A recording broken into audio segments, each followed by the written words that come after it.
தமிழ்நாட்டில் எந்த பணிக்கு அழுத்தம் கொடுக்கப்படலைன்னு நீங்க சொல்லுங்க. ஆசிரியர் பெருமக்களுக்கு அழுத்தம் கொடுக்கப்படலையா?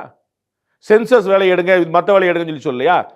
வருவாய்த்துறை ஊழியர்களுக்கு, விஏஓக்களுக்கு கழுத்தை நெரிச்சு கொள்ற அளவுக்கு வேலை நடந்துகிட்டு இருக்கு. இல்லைன்னு சொல்லுவீங்களா? உங்களுடன் ஸ்டாலின் 1000 ரூபாய் ஸ்கீமு, விஏஓக்கான ஸ்கீமு, பட்டா கொடுக்குறது. நான் தனிப்பட்ட முறையில் அனுபவமா நான் சாட்சியோட சொல்லுவேன். புரியுங்களா? நீங்க ஆபீஸுக்கு போனீங்கன்னா, வருவாய் அலுவலகங்களுக்கு போனீங்கன்னா ஆளே கிடையாது. ஏன்னா உங்களுடன் ஸ்டாலின் முதல் முகாமுக்கு போயிருக்காங்க. இவங்க பூரா முகாம் போயிட்டா ரொட்டீன் யார் பாப்பா?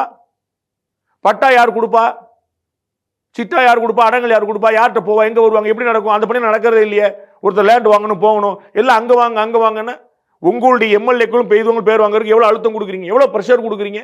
இப்போ 1,19,00,000 பேர் கொடுத்துட்டு இருக்காங்க 1000 ரூபாய், 1,50,00,000 பேருக்கு கொடுக்க போறோம்னு சொல்லி சொல்றாங்க. ஒரு 25,00,000 பேர் உள்ள சேர்க்கறான்னு வச்சுக்கோங்க. 25,00,000 பேர் சேர்க்கறதுக்கு எவ்வளவு ஃபில்டரிங் நடந்திருக்கும், எவ்வளவு என்ட்ரி நடந்திருக்கும், எப்படி சேர்த்தாங்க? இவங்க கூடுதல் பணி இல்லையா? விஏஓக்கள் இந்த பணியில் ஈடுபடுறாங்க. சரிங்களா? விஏஓக்களுடைய பணியை சேர்த்து பண்றாங்களா? அவங்க லீவ் கொடுத்துட்டீங்களா? விஏஓக்கள் பூரா லீவ் போயிருங்க. எந்த விஏஓ பணியை பார்க்க வேண்டாம். நீங்க 1000 ரூபாய் ஸ்கீம் மட்டும் பாருங்க சொல்லி சொல்லிருக்கீங்களா? உங்களுடன் ஸ்டாலின் என்ன ஸ்கீம்? 48 துறைகள் சேர்ந்துருக்குன்னு சொல்றீங்க. சொன்னீங்களா இல்லையா? 48 துறைகள் ஒரு இடத்துக்கு போயிட்டா அரசாங்க பணி எப்படி நடக்கும்? ரொட்டீன் பணி எப்படி நடக்கும்?